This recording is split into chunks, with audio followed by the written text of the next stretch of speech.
Thank you, Violet. It's a good presentation of myself. I was thinking, oh, okay, I did so much. Good afternoon, everybody. Warm welcome again. I think you all had a nice coffee break and some caffeine to take the AI part. So there's a lot of hype in the market. Everybody's talking about AI. Today, I would like to start the story from we have seen so many presentations. We have devices for LoRa network or also other 2G, 5G, different networks. This is the one side of the story, and this is sending a lot of data. Now I'm going to talk, what can we do with this data? A little bit about us, LPDG.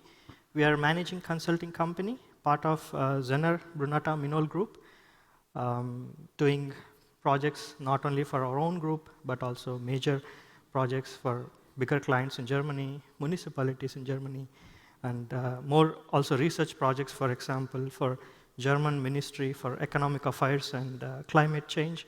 So what we are talking today are real experiences coming from our work. Harnessing power of AI. Before going into AI topic, I would like to also give a bit of overview. We are talking AI. What is AI? So this word is not new. It was there decades ago, even in 1980s, 70s. Concepts were there around every corner of the IT sector. Recently, you all know about the ChatGPT, this transformers, generative, pre-trained transformers, which made big of hype and more affordable, usable for you in your phones or in your laptops. That made you all saw the story of how fast you guys are adopted. Not everybody is using, but most of you, some or other time, you are using some applications which are enabled by AI. But that's not it. So like you see on the screen, you have forecasting, especially from LoRaWAN IoT area.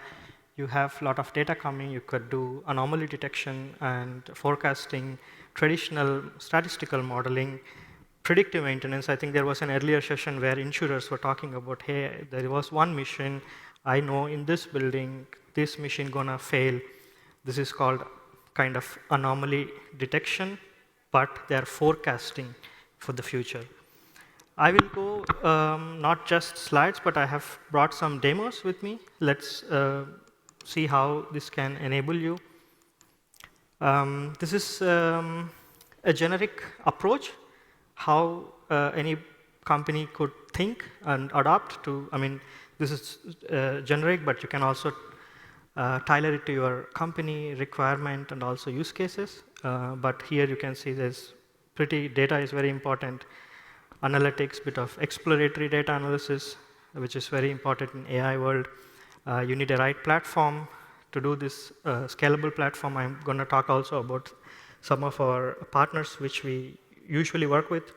Most important, you need to train your model, take time, identify with domain knowledge, sit with right people.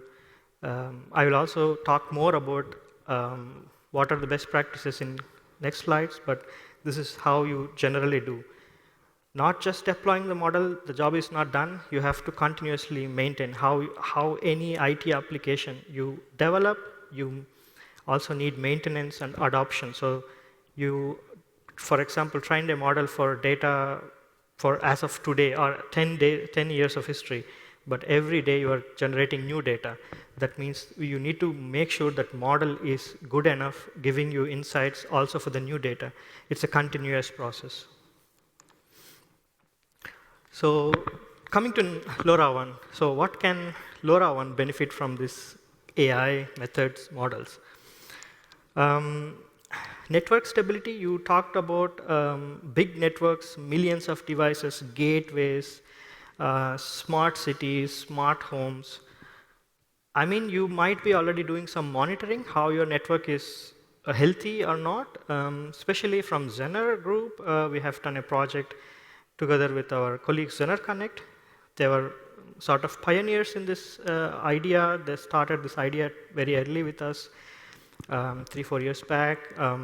We collect all the data. It's in the data hub. Then we take this into a data lake or a data platform, something like Snowflake, where we could really scale to whatever size of the data. And also the other sessions, there were some of the insurers or colleagues were mentioning this is the time in the history storage has not been so cheap like before. So you have enablement software companies like Snowflake or major cloud providers which are in the market where you could store terabytes of data for not so expensive costs. So all this together are enabling you.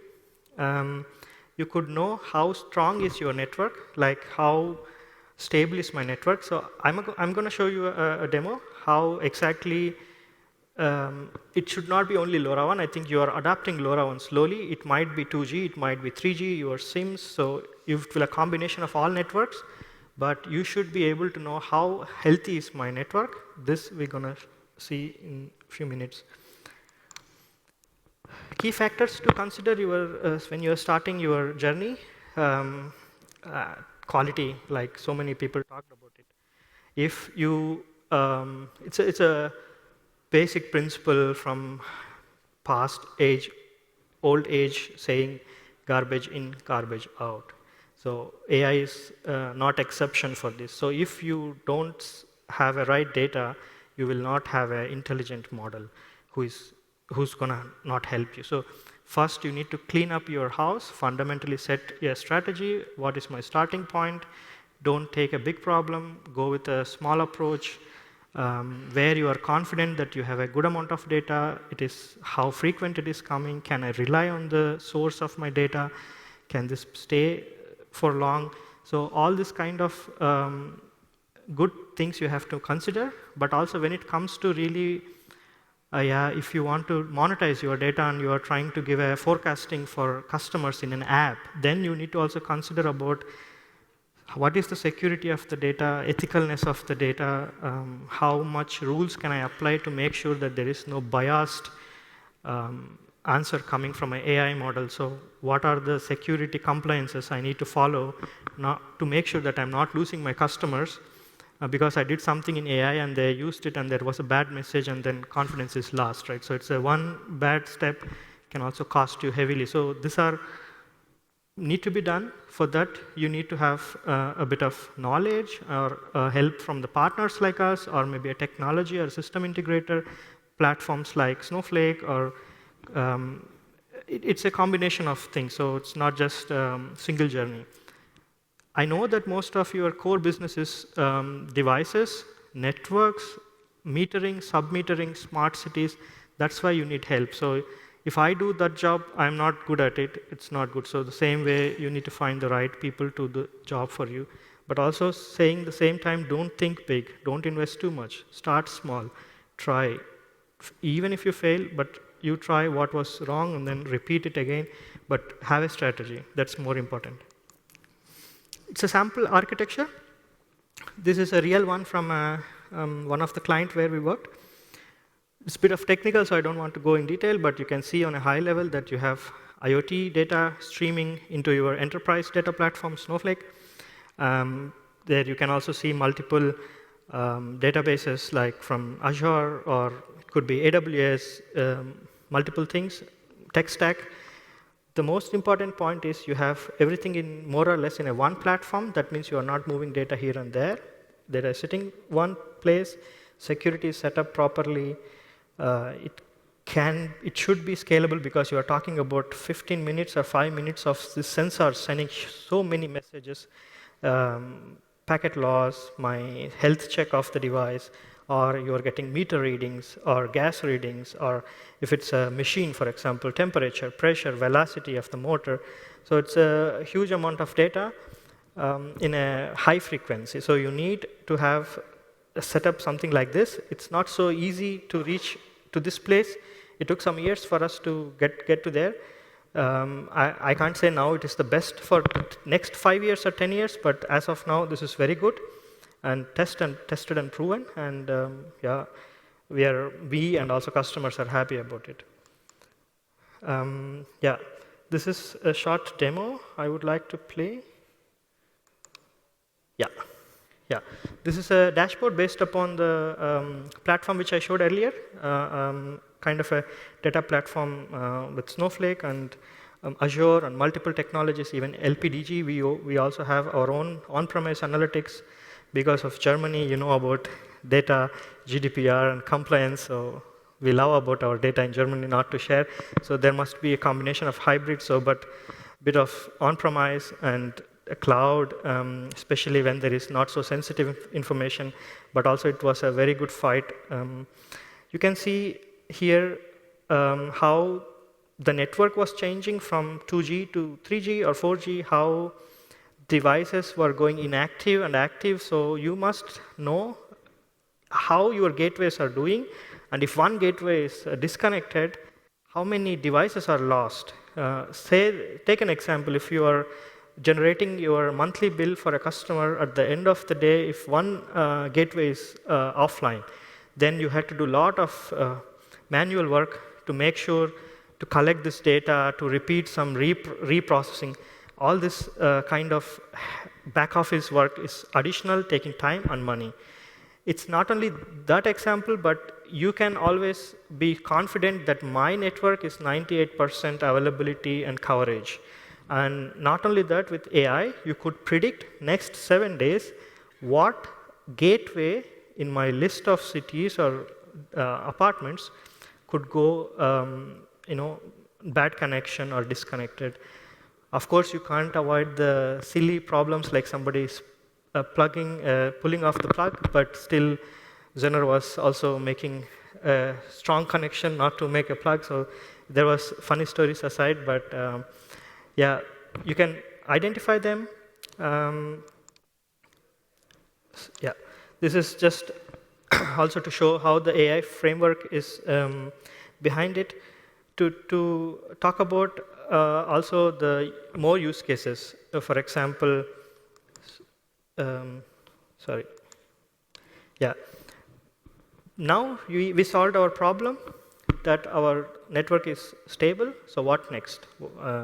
You have your data, that is readings of water, readings of gas, and multiple devices. So what can you do? You can do forecasting, like I mentioned. You can have in your, I don't know, with building management services or providers, a kind of also to direct to the people, what is my next 1 month consumption of my water or energy. This can be done. Heating forecasting could be for municipalities, for district heating, district cooling, countries like Middle East. Also with our colleagues, Zener Middle East, we are doing very interesting projects in Dubai, where we are trying to know how many people might be living in one apartment depending upon their water consumption, which is government wants to know to avoid maybe illegal immigrants, or, for example. So these are very interesting cases in the day-to-day life. Coming to also about charging stations, this is also a very good case where people started parking more than charging. So municipalities were asking, hey, we have a problem. We need to know our energy consumption, but also we need to know how much time they're parking, but how much time they're charging actually, so that they can change their tariffs. So the data you collect has a lot of value. You can have a foundation for dynamic pricing.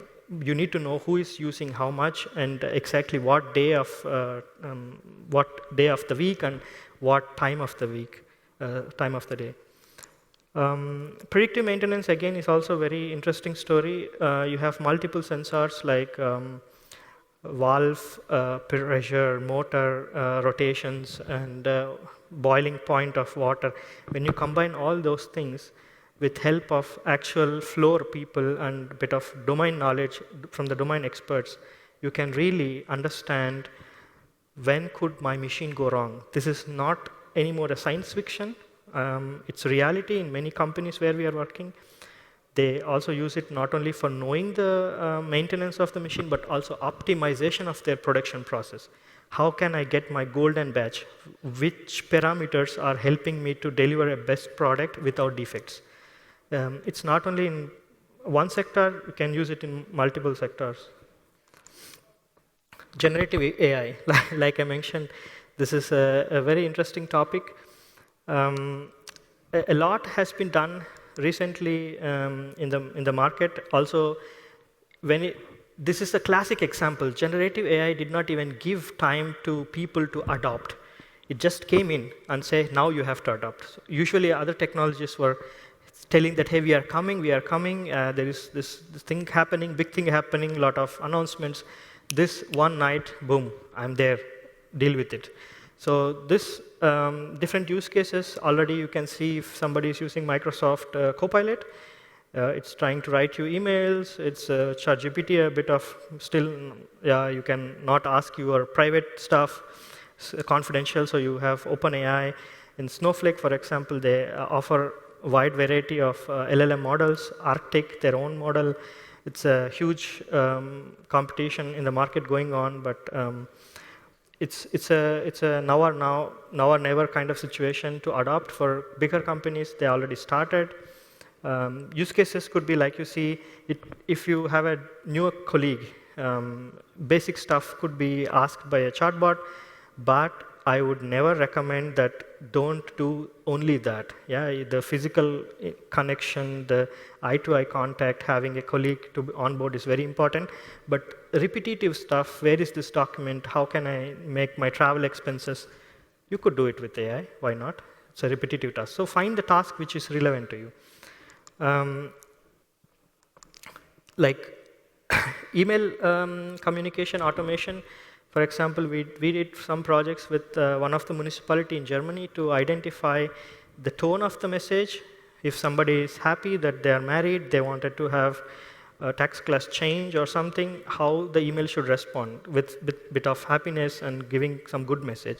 Somebody is writing an email, hey, I lost my family member, I want to have the connection transferred to me. Then it should not say like, hey, good that you reached us, and this kind of message makes no sense. The trust with the start is lost, right? So all this more intelligent topics are coming now. This is a typical architecture, how a generative AI for enterprise architecture could look like. Like I said, Zener, Brunata, Minol, we are in the front runners. That's why we also call ourselves as Lehman Pioneers Digital Group. So we did a lot of research and development in our own group, but also with external clients. I can't name them, but major German manufacturers from Hamburg, from pharmaceutical, from Leverkusen. So many good clients where we have done this stuff. I'm not talking only paperwork, but real experiences. Coming to best practices, yeah, I talked about data quality, model selection and training. This is a bit more technical. I would say you have to find a right, like how you find a right tool for a right purpose, you need to find a right model for your training. Coming back to the last slide, like I said, collaboration, communication, and scalability, and there are different aspects, but you need to make sure that your fundamental strategy is right.